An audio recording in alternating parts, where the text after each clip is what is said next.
में एक दफ़ा फिर खुशामदीद। कराची को दहशतगर्दों से पाक करने के लिए यहाँ के हुकूमती दावे तो सच ना हो सके, मगर अब यहाँ के मुख्तलिफ इलाकों में रेंजर्स और पुलिस ने सर्च ऑपरेशन शुरू कर दिया है। 20 से ज़ायद मकामात पर होने वाले इस सर्जिकल ऑपरेशन के दौरान मुतादिद अफराद को हिरासत में ले लिया गया।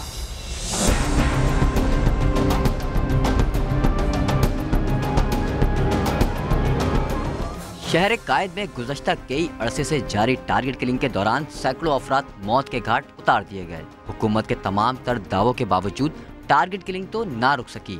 अलबत्ता दहशतगर्दों ने अपना तरीका वारदात तब्दील किया और 17 अगस्त से शहर में दहशतगर्दी की नई लहर आ गई, जिसके दौरान सफाक मुल्जिमान ने रोजी रोटी कमाने के लिए जाने वाले दर्जनों अफराद को अगवा कर लिया और फिर उनके साथ इंसानियत सोच तशद्दुद करके जिस्म के आज़ा काटने के बाद उनकी लाशों को बोरी में बंद करके फेंक दिया गया, जिसके बाद हुकूमत ने शहर के हसास इलाकों में ऑपरेशन करने का फैसला किया। अचानक रेंजर्स और पुलिस की भारी नफरी ने लियारी के इलाके चील चौक, आर्ट चौक समेत मुख्तलिफ इलाकों का मुहासरा किया तो आवाम की बड़ी तादाद सड़कों पर निकल आई और ली मार्केट चौक पर लियारी में ऑपरेशन के खिलाफ एहतजाज किया।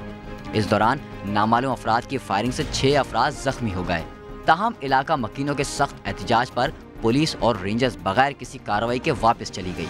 दूसरी जानिब रेंजर्स और पुलिस की भारी नफरी ने कटी पहाड़ी, कस्बा कॉलोनी और मोहम्मदपुर में मखसूस मकामात पर छापे मारे और 2 घंटे तक जारी रहने वाले इस टारगेटेड ऑपरेशन के दौरान कटी पहाड़ी से संगीन वारदातों में मतलूब मुल्जिम बालू के भाई समेत 6 अफराद को हिरासत में लेकर तफ्तीश के लिए नामालूम मकाम पर मुंतकिल कर दिया, जबकि न्यू कराची खमीसो गोट, पहलवान गोट, ईसा नगरी मिकासा अपार्टमेंट, सदर, गुलशन इकबाल और गुलिस्तान जौहर में भी टारगेटेड ऑपरेशन के दौरान मुतादिद अफराद को हिरासत में लिया गया। कराची में जारी टारगेट किलिंग और बढ़ते हुए जराइम की वजह से यहाँ के शहरी मुसीबत में मुब्तला हैं। अगर ऑपरेशन की वजह से इनका सुकून बहाल होता है तो यह इंतहाई अच्छी बात होगी, और अगर हुकूमती बयानात की तरह ये ऑपरेशन भी मखसूस दिखावे के लिए किया जा रहा है तो इससे कोई फ़ायदा नहीं होगा। खुर्रम गुलजार, समा, कराची। हमारा मुल्क गुज़श्ता 10 साल से दहशतगर्दी के खिलाफ जारी जंग में आलमी इत्तेहाद का हिस्सा है और इस जंग की उसे भारी कीमत चुका करना पड़ी है। शहरों में खुदकुश हमले, बम धमाके और दहशतगर्दी अब मामूल बन चुकी है और कानून नाफिज करने वाले इदारों के अहलकारों और पुलिस समेत हजारों अफराद भी लुक्मा अजल बने और सैकड़ों उम्र भर के लिए माजूर हो गए।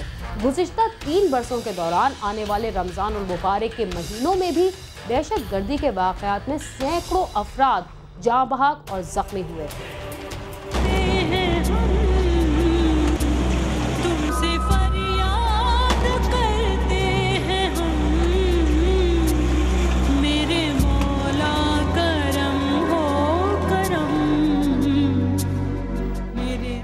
पाकिस्तान में पिछले 3 सालों में रमजानुल मुबारक के दौरान दहशतगर्दी के वाकयात में कई अफराद जाँ बहक और जख्मी हुए।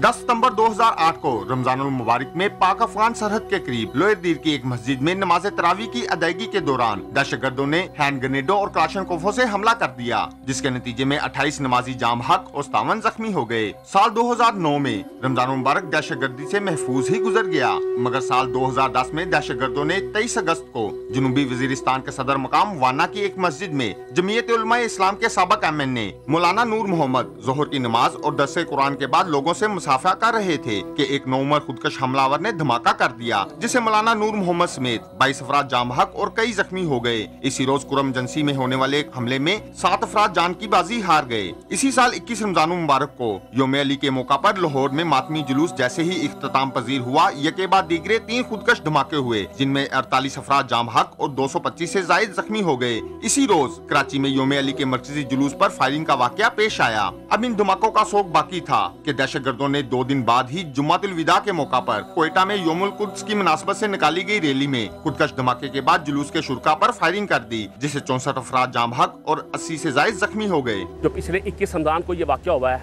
उसे भी हमें नजरअंदाज नहीं करना चाहिए, और अभी जो एक गुस्से की लहर है जो अज़ादारों में पाई जाती है, वो खुदा करे कि वो इस बार ना हो, वरना जो मामलात हमने पिछली मर्तबा संभाले वो हमारे हाथ से भी बेकाबू ना हो जाएं। इसलिए मेरी अपील है कि हमारी जितनी सिक्योरिटी फोर्सेस हैं वो मैक्सिमम हमें प्रोटेक्शन मुहैया करें। घर से जब निकलते हैं सर पे कफन डाल के, कफन पहन के निकलते हैं घर से जब निकलते हैं, तो इससे बड़ी शहादत क्या हो सकती है। बुल्ले शाह कहता है उंज भी तब मर जाने और किसी से ना लग के मर। तो हमारे लिए तो शहादत की मौत जो है, हमारे लिए तो इससे बड़ी इबादत ही कोई नहीं हमारे लिए।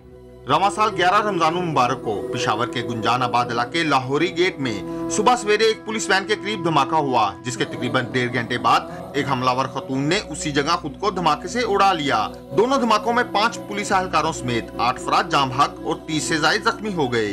रमजानुल मुबारक में दहशतगर्दी के वाकयात पर शहरियों का कहना है कि हुकूमत सिक्योरिटी के सख्त इंतजाम करे ताकि दहशतगर्दी की रोकथाम हो सके। मुल्क की हालात गुज़श्ता कई सालों से इस तरह दिगरगूं हो चुके हैं कि दहशतगर्दों ने अपनी मज़मूम कार्रवाइयों का निशाना मासूम अवाम, नहाते लोग, मसाजिद जहाँ पे अल्लाह का नाम लिया जाता है, मज़ारात, इन मकामात पर गुज़श्ता कई सालों से मुसलसल हमले हो रहे हैं। रमज़ान के महीने में मसाजिद पर सिक्योरिटी का इंतज़ाम किया जाता है, लेकिन जो सिक्योरिटी का इंतज़ाम इस वक्त हमारे सामने है वो कोई इतना हौसला अफजा नज़र नहीं आ रहा है। दहशतगर्दी किसी एक मुल्क या कौम का मसला नहीं है। दुनिया भर के अक्सर ममालिक दहशतगर्दी का शिकार हैं। दहशतगर्दी की रोकथाम के लिए जहां आलमी सतह पर कोशिशें की जा रही हैं, वहीं पाकिस्तान में सिक्योरिटी फोर्सेज ने 2008 से 2010 तक दहशतगर्दी के इल्जाम में 600 से ज्यादा मुलजमों को गिरफ्तार किया, जिनमें से 352 मुलजम रहा हो चुके हैं। शहरियों का कहना है कि दहशतगर्दी के कला कमा के लिए दहशतगर्दों के खिलाफ सख्त कार्रवाई जरूरी है। सिक्योरिटी होनी चाहिए, लोगों को तहफ़्फ़ुज़ होना चाहिए, हालात बड़े ख़राब हैं, इसलिए ज़रूरी है इसकी सिक्योरिटी यहाँ पे तो बस ना होने के बराबर है, बिल्कुल नहीं है। लेडीज़ की तरफ भी कोई सिक्योरिटी नहीं है, जेंट्स की तरफ भी कोई नहीं है। एक अहलकार खड़ा है ना, इनके पास कोई वो डिटेक्टिव है चेक करने के लिए, कुछ भी नहीं है। 3 दरवाजे हैं फ़िलहाल, वो बंद हैं वैसे फ़िलहाल पीछे बैक साइड पे, लेकिन सिक्योरिटी कोई नहीं है, ना होने के बराबर है। मिलाद की महफिल बड़ी अच्छी होती है, लेकिन ये बात है कि यहाँ पे सिक्योरिटी कोई नहीं है, वहाँ के गेट बंद है, हमें आने के लिए काफ़ी तकलीफ होती है। इस वजह यहाँ से मर्दों में गुजर कर जाना पड़ता है, सारे दरवाजे सारे बंद है। सिक्योरिटी हो, इंसान आराम से जाके चले जाए, ये नहीं है। हम कोशिश करते हैं कि जल्द अज जल्द घर वापस चले जाएं। इन धमाकों में कई सुहागनों के सुहाग उजड़ गए, मासूम बच्चे यतीम हो गए, माओं की गोद उजड़ गई। कई अफराद अपने बुढ़ापे के सहारे से महरूम हो गए और जिनके कंधों पर सफरे आखिर की ख्वाहिश उनके दिलों में थी, बुढ़े वालिद को उसी जवान औलाद को कांधों पर उठाकर सफरे आखिर पर रवाना करना पड़ा। आमिर शहजाद, समा, लाहौर।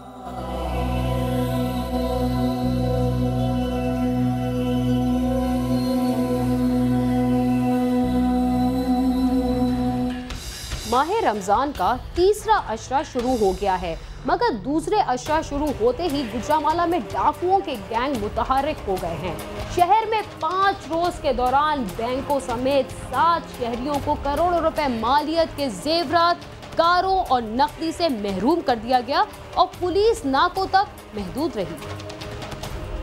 माह रमजान में भी डाकू पूरी तरह मुतहरिक हैं। वापडा टाउन के बैंक से 32 लाख की डकैती के दौरान मुजाहमत पर मैनेजर को जख्मी किया गया। पीपल्स कॉलोनी में ज्वेलर्स की दुकान से 247 तोले जेवरात और 9 लाख रुपए नकदी लूट ली गई। सिविल लाइन में ताजर के घर से 58 लाख और बाजवा रोड पर ताजर से 90 लाख रुपए छीन लिए गए। डकैती की बढ़ती हुई वारदातों से शहरी अज़म तहफ़्फ़ुज़ का शिकार हो गए हैं। कभी बैंक लूटे जा रहे हैं, कभी सुने आप ज्वेलर की दुकान में वो डाका मार रहे हैं पीपल कॉलोनी में।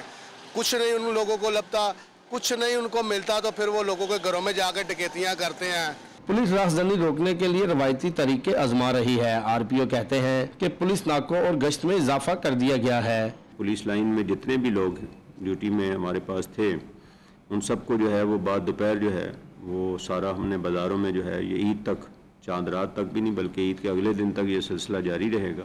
गश्त बढ़ा दी गई है और मुख्तलिफ जगह पे जो नाकाबंदी है उसको भी ज़रा थोड़ा सा पहले से ज़्यादा मौसर बनाया जा रहा है। अवामी हलकों का कहना है कि रमज़ान में डकैती और राहजानी की बढ़ती वारदातें रोकने के लिए हंगामी इक़दाम की ज़रूरत है। दिन दिहाड़े डकैती की बढ़ती हुई वारदातों से अंदाज़ा लगाया जा सकता है कि इंतजामिया अवाम के जानो माल के तहफ़्फ़ुज़ में किस हद तक संजीदा है। मोहम्मद फैसल, समा, गुजरांवाला। जराइम की दुनिया से दिल दहला देने वाली खबरों को आप तक पहुंचाते हुए हमें भी इतनी ही तकलीफ हो रही है जितना दुख आप सबको हो रहा है। मगर क्या कीजिए कि हम जिस मुआशरे में रह रहे हैं वो आजकल जराइम के पंजों में जकड़ा हुआ जख्मी परिंदे की तरह फड़फड़ा रहा है, लेकिन उसे यहाँ से निजात का कोई रास्ता नजर नहीं आ रहा। क्राइम सीन का वक्त खत्म होता है। आप हमसे cs@sama.tv पर राब्ता कर सकते हैं। इसके अलावा आप हमारा फेसबुक पेज भी ज्वाइन कर सकते हैं। इसके साथ ही बीना खान को इजाजत दीजिए और देखते रहिए समा।